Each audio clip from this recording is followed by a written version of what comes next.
홍준표 대구시장이 이제 또 한동훈 전 대표에 대해서 이제 얘기를 많이 하잖아요. 여당 입장에서는 또다시 8년 전처럼 유승민 같은 역할을 지금 한동훈이가 하고 있다고. 네, 내부의 적정 분열. 만약 한동훈이가 탄핵에 찬성을 하면 한동훈이는 바람과 함께 사라질 겁니다. 바람과 함께. 홍 시장 페이스북에도 깜도 안 된다, 총선 망친 주범, 얼치기, 애 이런 표현이 꽤 자주 등장을 합니다. 이제 서로 좀 이렇게 또 디스전들을 좀 많이 하시더라고요. 그래서 이제 한동훈이라는 사람은 또 인형을 만들었더라고요. 그래서 윤 대통령이 만들어준 인형이다. 그래서 이제 들어오면 나한테 죽는다. 그래서 말씀하시는 게 좀 이렇게 직설적이시기도 하고 그런데 그래서 이 얘기를 그런 거 직설적이라고 그러네. 뭐 아니 뭐 요즘 이제 뭐 그 막말이죠. 어떻게 생각하세요? 홍 시장이 뭐 윤석열 대통령한테 이렇게 막 90도 폴더 인사하는 거 말고 홍 시장이 누구 좋게 이야기하는 건 본 적이 없어가지고 그러니까 뭐 한 대표도 뭐 그 중에 하나고 너 들어오면 내한 죽는다는 표현은 좀 아니죠. 뭐 어떻게 죽이는지 모르겠는데. 홍 기자님 입장에서는 좀 억울하죠. 왜냐하면 윤 대통령 편을 열심히 들어줬잖아요. 그렇잖아요. 근데 당의 비대위원장은 한동훈한테 맡겨버렸잖아요. 그리고 당대표도 돼버렸잖아요. 그분은 대구 시장 하고 있잖아. 아니 근데 어쨌든 그리고 이제 총리 후보 중에 하나였다면서요. 근데 자기가 그렇게 열심히 보위해주고 챙겼는데 공은 딴 데로 나가버리고 지금은 또 여당의 지지층을 놓고 본인의 지지율을 김문수 장관이 뺏어가 버리니까 좀 황당하긴 한데 근데 김문수 지사한테는 그렇게 안 하더만요. 유독 한동훈한테만 그렇게 하고 인형이라면 인형이 어떻게 주인을 탄핵한 데 나서요. 휴먼도 못 다니고. 근데 그런 표현 많이 하죠. 한동훈 대표에 대해서 이제 저는 뭐 황태자라는 표현을 썼는데 왜냐하면 검찰에 계속 같이 있었고 건물 같이 있고 그리고 이제 법무부 장관을 맞아요. 시켰고 당의 비대위원장을 시켰고 그때까지는 어떻게 보면 윤석열 대통령이 키운 사람이고 당의 뭐 2인자 비슷하게 황태자 비슷하게 키운 네네네. 사람이니까 그걸 홍 시장은 또 인형이라 그러네요. 근데 하여튼 인형하니까 확 튀긴 튀더라고요. 표현력은 다양해요. 네. 어쨌든 아까도 얘기했습니다만 또 김문수 장관은 또 어떻게 보면 이제 지지하는 분들도 갖고 그래서 사실 이분이야말로 진정한 라이벌이라고 생각할 수도 있는데 근데 이제 대구에 방문했을 때 홍준표 시장하고 이렇게 손을 잡은 모습이 이제 여러분 포착이 돼서 그런 계산은 아닐까요? 홍준표 시장님은 조금 이제 최근의 상황이 좀 당혹스러울 거예요. 자꾸 주변을 그렇겠죠. 밀려나는 네. 느낌이잖아요. 아까 그 말씀하신 거 들어보니까 그러네요. 그렇죠. 예. 그러니까 아마 홍 시장 입장에서는 김문수 장관은 끝까지 못 간다. 왜냐면 확장력이 한계가 있기 때문에 그러면 여기랑은 잘 지내야 이게 자기한테 온다. 그 지가. 나중에 뭐 나를 좀 밀어달라는 그렇지. 그 지지하던 사람 어차피 내 거였으니까. 그러니까 여기는 잘 지내서 내가 먹어야 될 사람인 거고 한동훈이나 유승민 이런 사람은 경쟁자고 실제로 붙어야 될 경쟁자니까 그건 좋은 소리 안 나가는 거고 제가 주목하는 건 이제 개신교 주류 쪽 이른바 개신교의 보수 교단 쪽에서 어떻게 보느냐의 문제인데 여의도에서 열린 탄핵 반대 집회에는 국민의힘 의원 36명이 참석했고 일부 의원들은 광화문 집회에도 나왔습니다.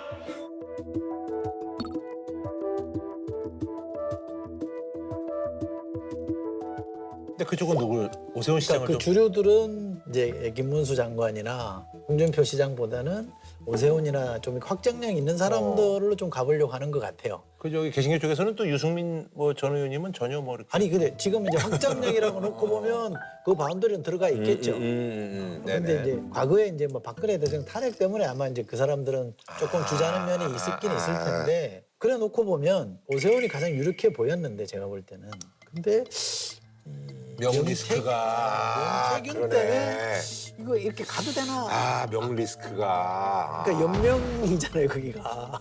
이제 뭐 본인은 뭐 이제 뭐 그렇게 그러는데 어쨌든 뭐 언론에서 이제 드러나기로는 뭐 저분이 뭐가 있나 이런 생각이 좀 들죠. 그러니까 좀 끄림칙하게 보는 것 같고 그리고 이런 거는 한번 덫이에요. 한번 걸리면 헤어나기 어려워요. 계속 몰고 나오거든요.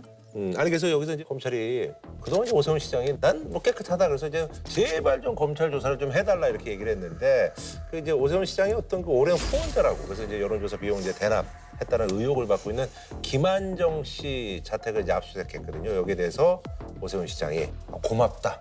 차라리 압수수색을 하는 게 고맙게 생각한다라고 얘기를 했는데 이 워딩의 어떤 그 행간의 의미는 뭐예요? 말씀하신 대로 정말 고맙다. 나는 진짜 무관하니까 내일 결백을 빨리 밝혀달라. 뭐 이런 뜻으로 들리죠. 근데 저는 오 시장이 진짜 억울하면 그런 말을 할 수 있다고 생각해요. 그리고 지금 오 시장, 홍준표 시장, 그다음에 이준석 의원 이 명태균 리스트에 거론되는 사람들이 다 자기는 불법을 저지른 적 없다라고 주장을 하잖아요. 근데 이제 그 여론조사 비용이라는 게 갖는 사람들이 다 또 관계는 있는 사람들이잖아요. 그래서 저는 이거는 민주당이 특검을 주장하는데 대선 앞두고 특검을 하면 사실 좀 골치는 아파요. 우리 국민의힘 입장에서. 근데 그 대신에 서울중앙지검까지 이렇게 갖고 온 사건이잖아요. 네. 그래서 중앙지검이 최소한 만약 조기 대선이 있다면 홍준표 시장, 오세훈 시장, 이준석 의원 이 세 사람이 불법에 있었는지 그거는 좀 빨리 밝혀줘야 될 것 같아요. 이분들이 원하는 것도 그걸 거다. 이런 생각이 들어요. 근데 이게 늪에 일종의 늪에 빠지는 건데 검찰이 예를 들면 아무것도 없더라 이렇게 하면 검찰이 봐주게 한다고 또 난리법석을 피울 거 아닙니까? 그럼 뭐 야당은 당연히 그럴 수밖에 없는 거죠. 지금 여당도 야당이었다면 똑같이 했을 거니까. 근데 그렇다고 오세훈 시장이나 뭐 홍준표 시장 뭐 혐의가 좀 있다 그러면서 막 소환하고 그러면 그 대선 주자들인데 그렇죠. 사실상 선거에 개입하는 거잖아요. 못 나가게 막아버린 거랑 똑같은 거잖아요. 그것도 부담스러울 테고 사실은 이러지도 못하고 저러지도 못할 상황에 저는 빠져 있다고 봐요. 그래서 이거는 검찰에 맡길 게 아니라 그래서 시간이 걸리더라도 특검으로 가는 게 맞다. 특검하면요. 지금 특검 통과시키면 최대한 시간 끌어서 통과시키면 준비하는데 한 달.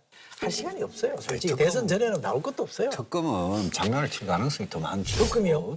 특검도 부를 거 아니에요. 아니 근데 좀 말씀하신 것처럼 특검 하면은 근데 정하고 뭐하고 이러면 시간 걸려요. 아니 그러면 결국 실효성도 없다는 얘기 아니야? 그러니까 근데 이건 대선과 상관없이 밝히긴 밝혀야 돼요. 아 대선과 상관없이. 그러니까 나는 검찰이든 특검이든 선거에 개입하는 건 저는 온당치 않다.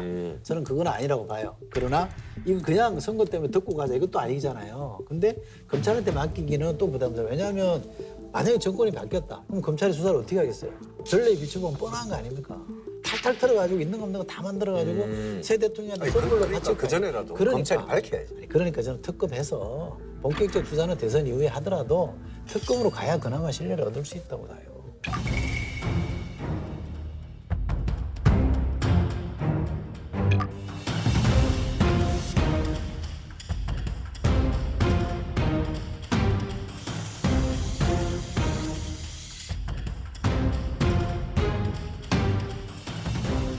자 그리고 이제 그 이대명 대표 얘기를 좀 해봐야 될 것 같은데 이제 최근에 이제 그 비명 그 유력 인사들 차례로 만나서 민주당 이재명 대표가 최근 쓴소리를 하며 복당한 김경수 전 지사를 만났습니다.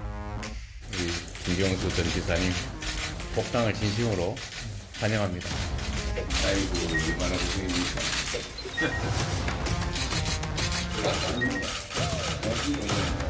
하여튼 오랜만에 만나서 반갑고요. 고생하시느라고 정말 고생이 많으십니다. 면전에서 이제 쓴소리도 하면 또 이렇게 수긍하는 모습도 이렇게 뉴스에 나옵니다. 뭐 두 분 어떻게 보세요, 우리? 그 민주당 사정이 이재명 대표 이외에는 완전히 지지도가 낮고 지금 뭐가 안 보이니까 이재명 대표가 굉장히 좀 여유 잡고 하는 것 같아요. 그래서 김부겸, 임종석, 뭐 김경수, 뭐 김동연 이런 분들, 박용진 그 사람들이 다 옛날에 불과 작년만 하더라도 이재명 대표가 그냥 사약을 내리고 정치적으로 뭐 공천을 끊고 뭐 이러던 사람들인데 이런 분들 다 밥 먹고 들어주고 이러면서 굉장히 이렇게 통합의 리더 같은 그런 이미지를 이제 주는 거죠. 그런 거 플러스 최근에 이재명 대표가 우클릭하면서 중도 보수다 이랬잖아요. 그런 데 대한 동의를 얻어내는 효과가 상당히 있었던 것 같아요, 이번에. 아 이분들을 만남으로써. 예, 왜냐하면 만나기 전에는 다들 민주당의 정체성을 왜 당신 혼자 바꾸냐 이러면서 반발들 했잖아요. 근데 만나고 난 다음부터는 전부 다 좀 얌전하게 이야기하시대.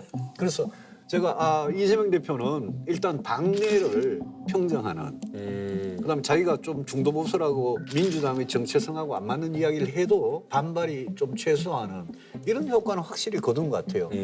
중도 보수 얘기는 본인이 좀 튜닝을 했어요. 마사지를 해가지고 이제 정체성이 중도 보수라는 게 아니라 국민의힘이 보수 유권자들을 놓고 극우 쪽으로 가버렸으니까 이 사람들까지 우리가 대표해야 된다는 걸로 정리를 좀 해준 것 같아요. 그래서 저는 통합 행보는 좋다고 봐요. 필요하고 해야 될 일이라고 생각합니다. 왜냐하면 저도 지난 총선 때 공천을 두고 굉장히 심하게 비판했던 사람 중에 하나인데 그때 생각해보면 과했거든요.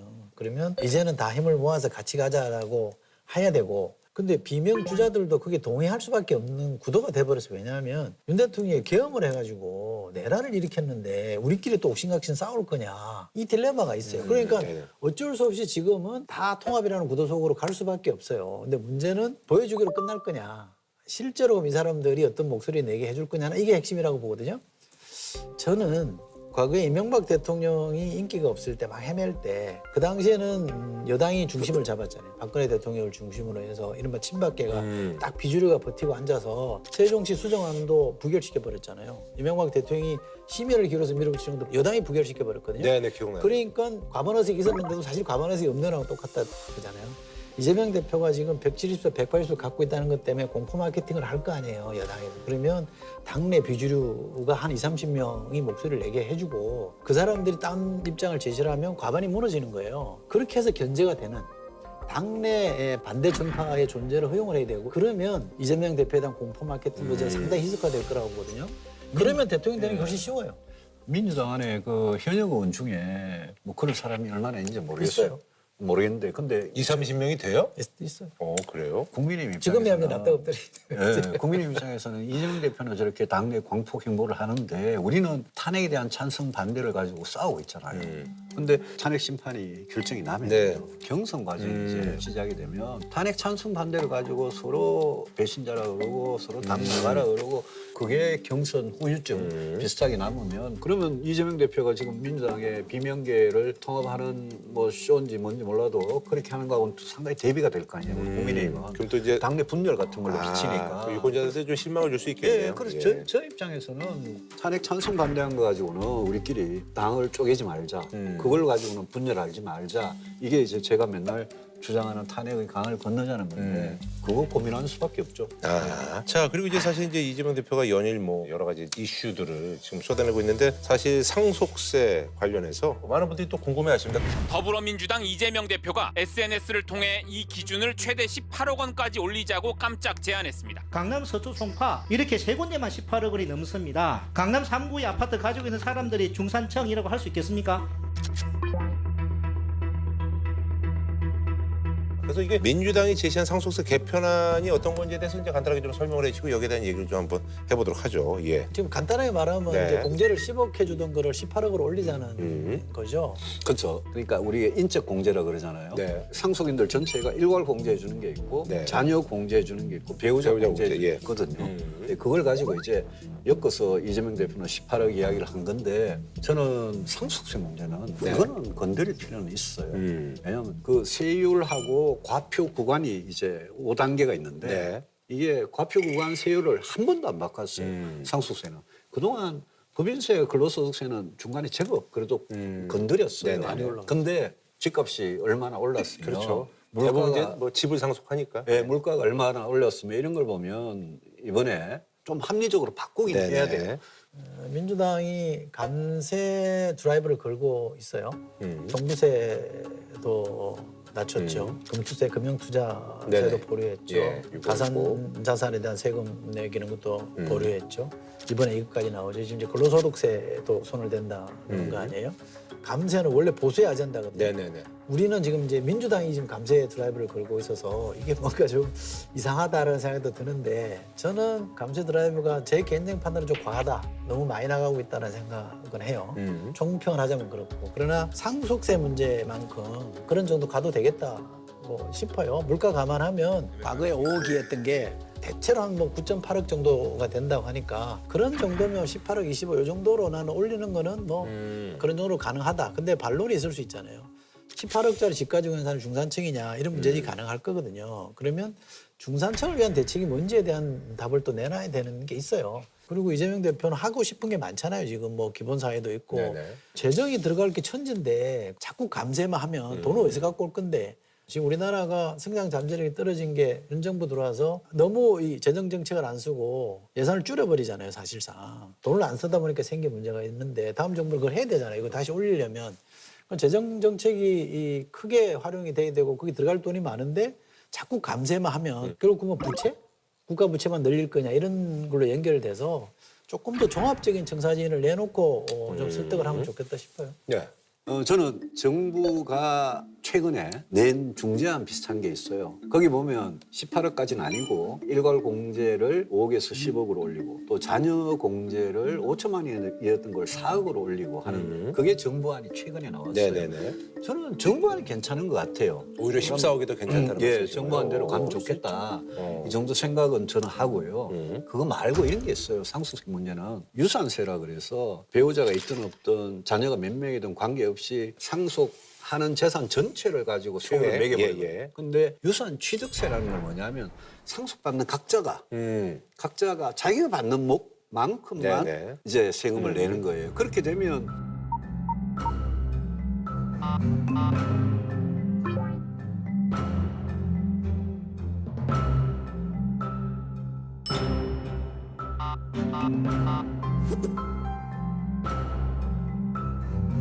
그러니까 유산세가 유산취득세로 가면 그러면 지금 있는 세율 과표 구간 그대로 놔두더라도 상속세가 확 줄어요.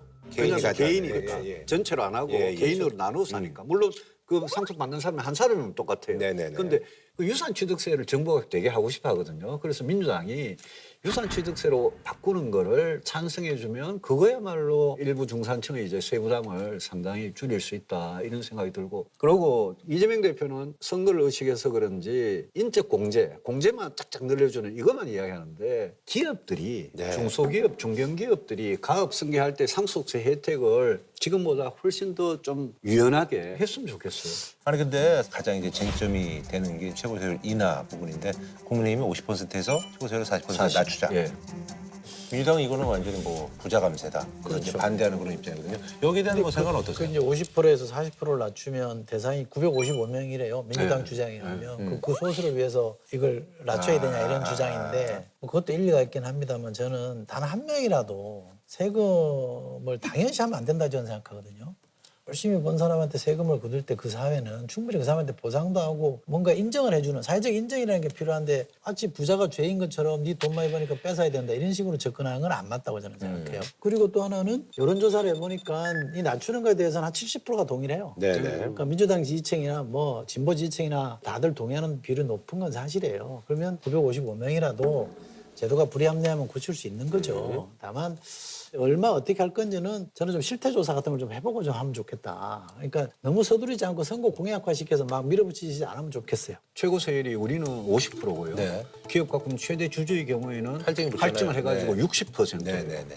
근데 이 세율은 전 세계적으로는 굉장히 높아요. 일본 다음으로 두 번째로 높은데요. OECD 평균보다 우리가 훨씬 높아요. 네. OECD 국가 중에는 상속세 아예 없는 나라도 있어요. 실효 세율도 굉장히 높고. 근데 이거는 옛날같이 돈이 뭐 해외로 빼돌리고 재산을 이런 거 옛날에 잘 못할 때는 이 말이 됐는데 지금은 자본의 국격이 많이 낮아졌거든요. 돈을 해외로 이렇게 돌리기가 쉽거든요. 그렇기 때문에 이재명 대표나 민주당도 초부자 감세다. 대기업이나 재벌들을 위한 거다. 이렇게 이야기를 하지 말고 우리 기업들이 상속 과정에서 한 1대, 2대, 3대 이렇게 가면 기업을 더 이상 경영권을 유지를 못 한다거나 아까 가업승계 이야기하듯이 이런 것까지 좀 같이 걱정을 해서 좀 민주당이 좀 전향적으로 봐줬으면 좋겠어요.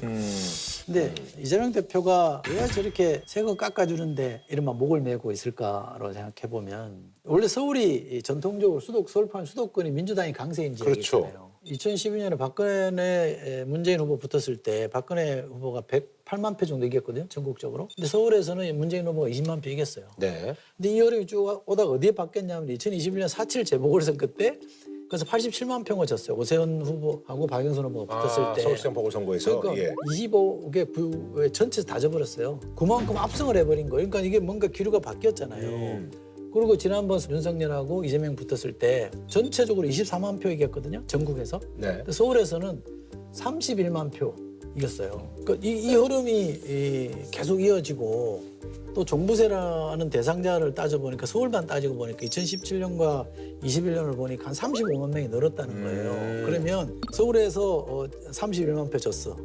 근데 종부세 대상자가 35만 명이 늘었어. 이렇게 계산해보면 문재인 정부 때 부동산 가격이 많이 폭등을 하고 관련해서 세금도 많이 올라가서 내가 24만 표 진 거다. 그러니 특히 서울을 중심으로 해서는 이걸 낮춰야만이 내가 승부가 난다 생각하는 거는 전 충분히 그럴 수 있다고 봐요. 그러니까 왜냐하면 세금이라는 게 잘 아시겠지만 78년도에 10대 총선이 있었잖아요. 그때 여당이 졌어요. 공화당이 1.1%포인트로 졌어요. 왜? 부가세 도입 때문에 졌다고 하거든요.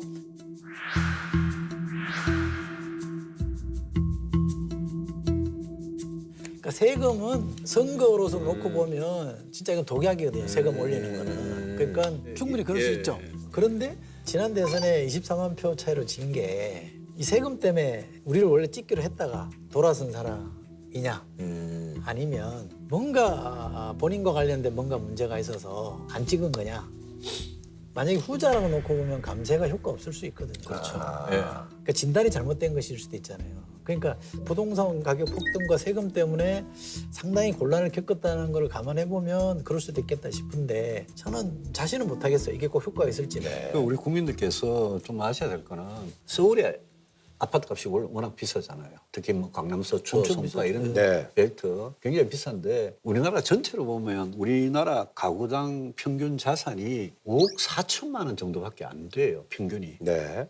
그리고 거기다 빚 한 뭐 1억 가까운 거 빼면 순자산 한 4억 5천 뭐 이 정도밖에 안 되고요. 그러니까 이재명 대표가 지금 상속세 가지고 18억 공개라고 하는 18이라는 그 숫자는 이 국민들의 어떤 평균적인 재산 규모로 볼 때는 이거는 엄청난 거예요. 그러니까 이거는 나오는 거잖아요. 이거는 이수정님 말씀대로 딱 그냥 서울 일부 아파트값 비싼 데를 겨냥한 표를 의식한 정책이거든요. 이재명 대표의 이런 감세 움직임. 민주당이 이제까지 이렇게 감세를 추진한 적이 없거든요. 이런 감세 움직임에 국민의힘이 굉장히 좀 현명하게 대응을 하지 않으면 이거는 진짜 안방 다 내주게 생겼다. 그런 걱정이 저는 들어요. 아니 그래서 사실 이제 그 권성동 원내대표가 이제 토론하자. 이제 뭐 처음에 1대1 얘기했다가 3대3까지 가서 이게 지금 하자는 거냐 뭐 이러면서 갑론을박이 있으니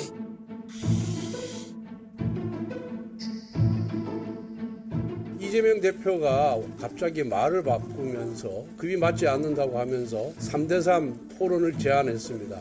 3대3 만나면 토론이 되겠습니까? 그건 협상하자는 것이죠. 정말로 어처구니가 없습니다. 저는 권성동 대표가 좀 더 적극적으로 임하는 게 좋다고 봐요. 왜냐하면 지금 국힘은 그냥 단순하게 보면 극우화로 가고 있잖아요. 그리고 계속 집회 나가서 헌재 부정하고 막 탄핵하면 안 된다 그러고 이러니까 국민들한테 지지율이 빠지고 있잖아요. 네, 좀 빠지고 그러면 있더라고요. 이재명 대표가 중도 보수를 외치고 세금 가지고 막 이렇게 뭔가 드라이브를 걸 때 확 이걸로 이제 전선을 바꿔버렸어야 돼요.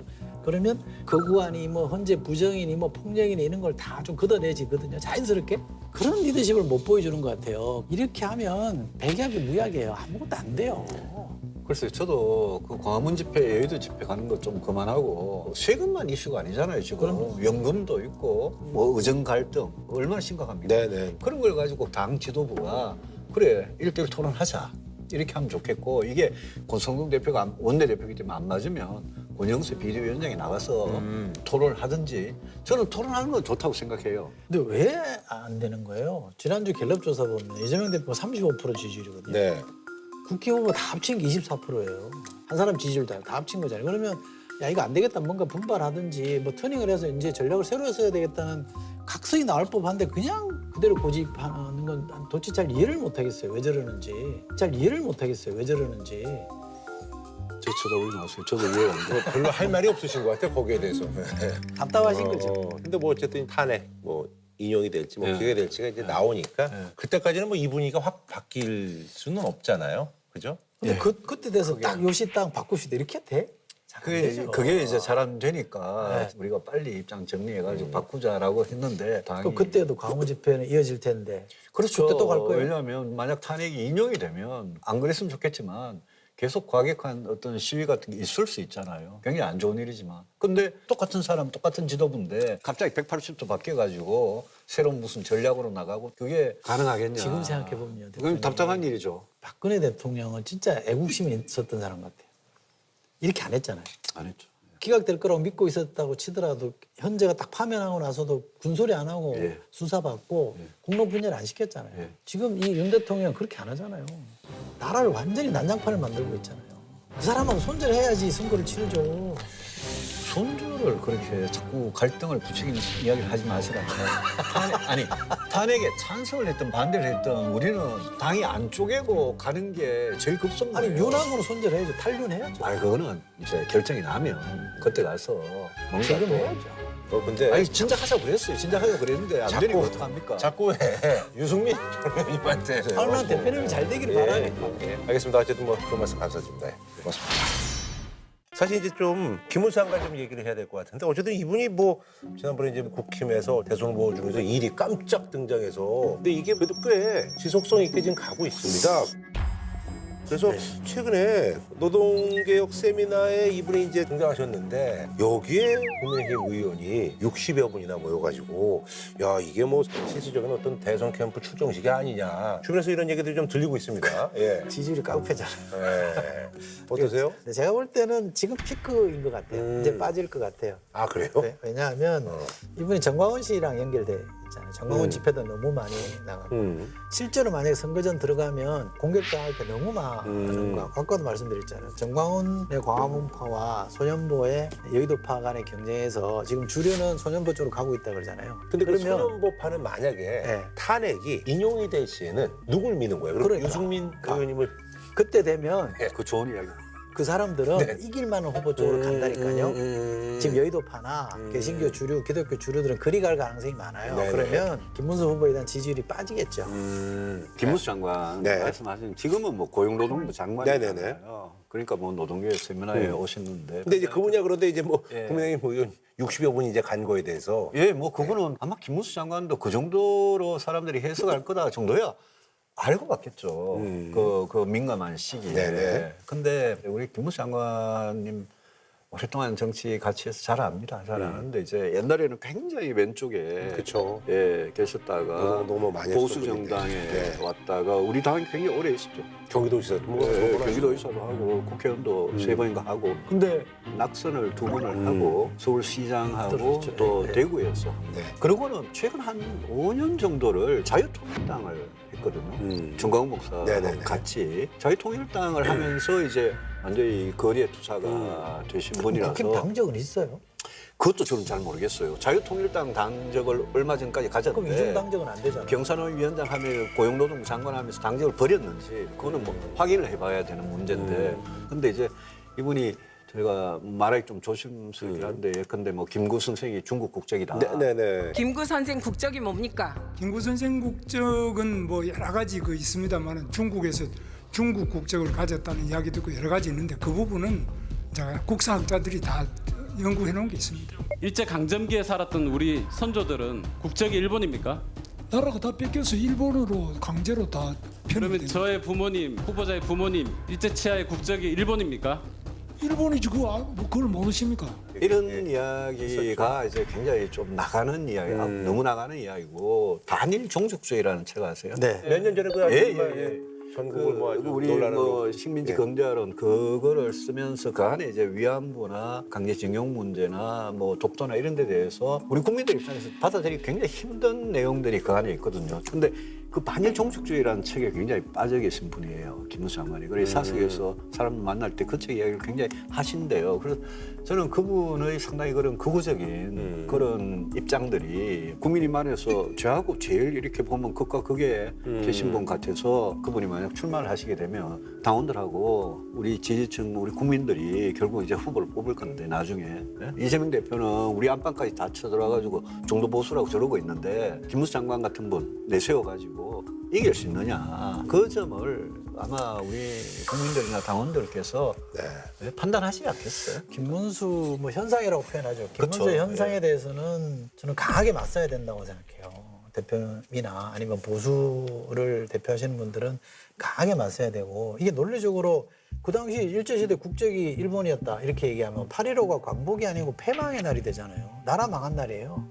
그렇잖아요. 상해 임시정부에 있던 사람들은 반국가 단체예요. 말도 안 되는 얘기를 지금 하고 있는 거잖아요. 그건 누구나 다 아는 거예요.